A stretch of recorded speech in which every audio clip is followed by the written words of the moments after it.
আসসালামু আলাইকুম। আজকের বাংলা নিউজে সবাইকে জানাচ্ছি স্বাগতম। শুরুতে জানাচ্ছি বিশ্বের আলোচিত খবরের শিরোনাম। জুলফিকার ব্যালিস্টিক ক্ষেপণাস্ত্র দিয়ে ইসরায়েলি বিমানবন্দরে হামলা হুতিদের। পাকিস্তানে ৪৮ চীনা নাগরিক সহ ১৪৯ জন গ্রেফতার আছে বাংলাদেশীয়। ইয়েমেনের নিজস্ব প্রতিরক্ষা ব্যবস্থা যেভাবে বটকে দিয়েছে ইসরায়েল আমেরিকাকে।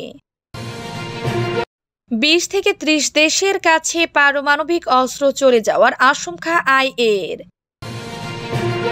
লোহিত সাগরে পণ্যবাহী জাহাজে হুতিদের হামলায় নিহত ৪, নিখোঁজ ১৫।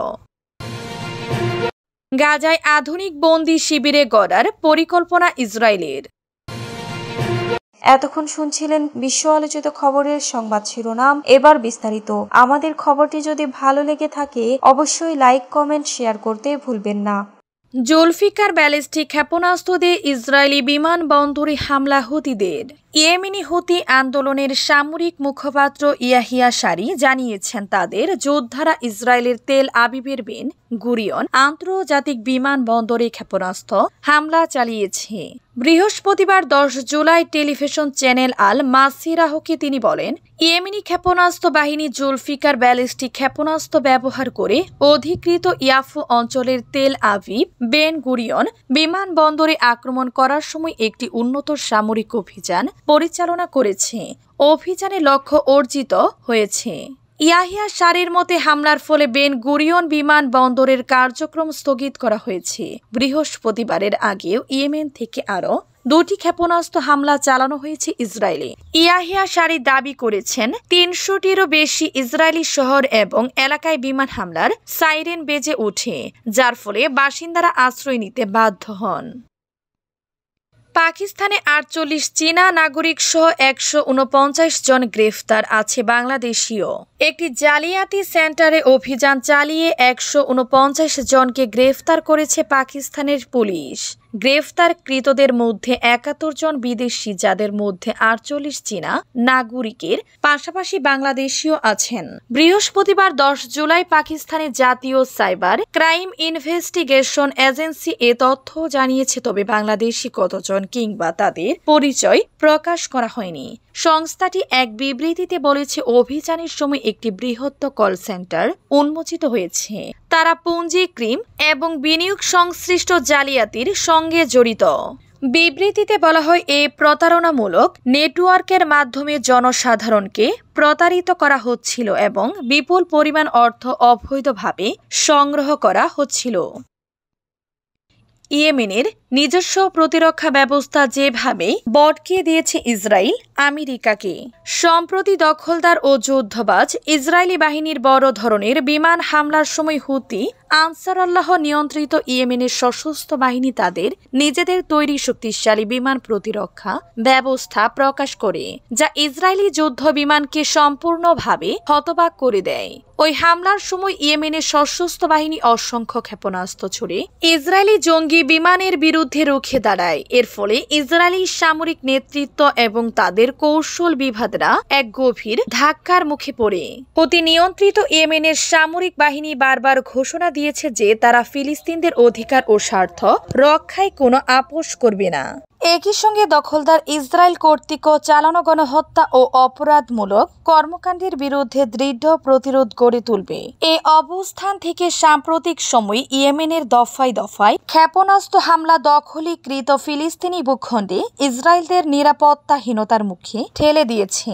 অন্যদিকে লোহিত সাগর ও বাব আল মান্দ্রিব প্রণালী হয়ে চলাচলকারী জাহাজ, যেগুলো ইয়েমেনি বাহিনী ঘোষিত নিষেধাজ্ঞা উপেক্ষা করে ২০ থেকে ৩০ দেশের কাছে পারমাণবিক অস্ত্র চলে যাওয়ার আশঙ্কা আইএর।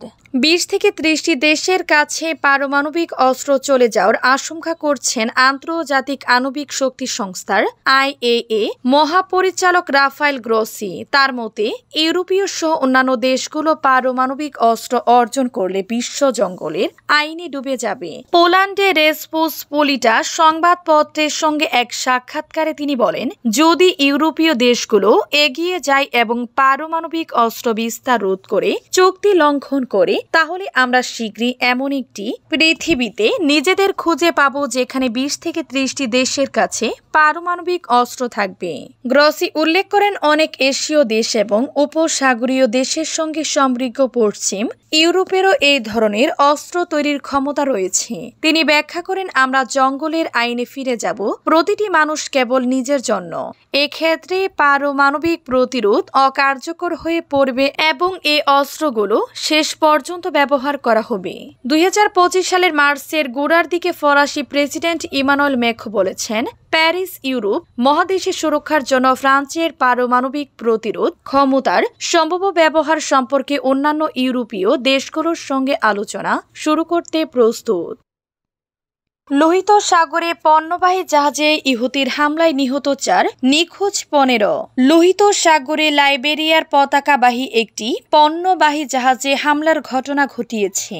হামলার পর জাহাজটি থেকে 6 জন ক্রুকে উদ্ধার করার জন্য জানিয়েছে ইউরোপীয় ইউনিয়নের নৌবাহিনী। এই হামলার দায় স্বীকার করেছে ইরান সমর্থিত ইয়েমেনের হুতিরা। উদ্ধার অভিযানে সম্পর্কিত নিরাপত্তা প্রতিষ্ঠানগুলোর সূত্রের বরাতে বার্তা সংস্থা রয়টার্স গতকাল বুধবার জানিয়েছে পণ্যবাহী জাহাজটিতে মোট 25 জন ছিলেন। হামলায় অন্তত 4 জন নাবিক নিহত হয়েছেন, আর 6 জনকে জীবিত উদ্ধার করার পর এখনো 15 জন নিখোঁজ রয়েছেন। হুতির পক্ষ থেকে বলা হয়েছে, গ্রিসের মালিকানাধীন এটারনিটিসি নামের পণ্যবাহী জাহাজটিতে একটি নৌযান ব্যবহার করে এবং ক্ষেপণাস্ত্র ছুড়ে হামলা করেছেন হুতি বিদ্রোহীরা। গাজায় আধুনিক বন্দি শিবির গড়ার পরিকল্পনা ইসরায়েলের। গাজার সব ফিলিস্তিনকে দক্ষিণ অঞ্চলের একটি ঘনবসতিপূর্ণ শিবিরে স্থানান্তরের পরিকল্পনা করছে ইসরায়েল। এই উদ্যোগকে মানবাধিকার সংস্থাগুলো আন্তর্জাতিক আইনের লঙ্ঘনে এবং আধুনিক বন্দি শিবির বলে নিন্দা জানিয়েছে। ইসরায়েলি গণমাধ্যমগুলিকে উদ্ধৃত করে বুধবার এক প্রতিবেদনে বিষয়টি জানিয়েছে বিবিসি। ইসরায়েলের প্রতিরক্ষা ইসরায়েল কাতর জানান, তিনি রাফা শহরের ধ্বংসসাপ শেষের উপর একটি মানবিক শহর গড়ে তুলতে চান। তার ভাষায়, ওই শহরে প্রাথমিকভাবে 6 লাখ ফিলিস্তিনি বসবাস করতে পারবে, যদিও এই প্রকল্পটি পুরো 21 লাখ গাজাবাসীর জন্য তৈরি করা হবে। তিনি বলেন, প্রতিটি ব্যক্তিকে নিরাপত্তা তল্লাশির মাধ্যমে শহরের ভিতরে প্রবেশ করানো হবে যেন নিশ্চিত করা যায় তারা হামাসের কর্মী নয়।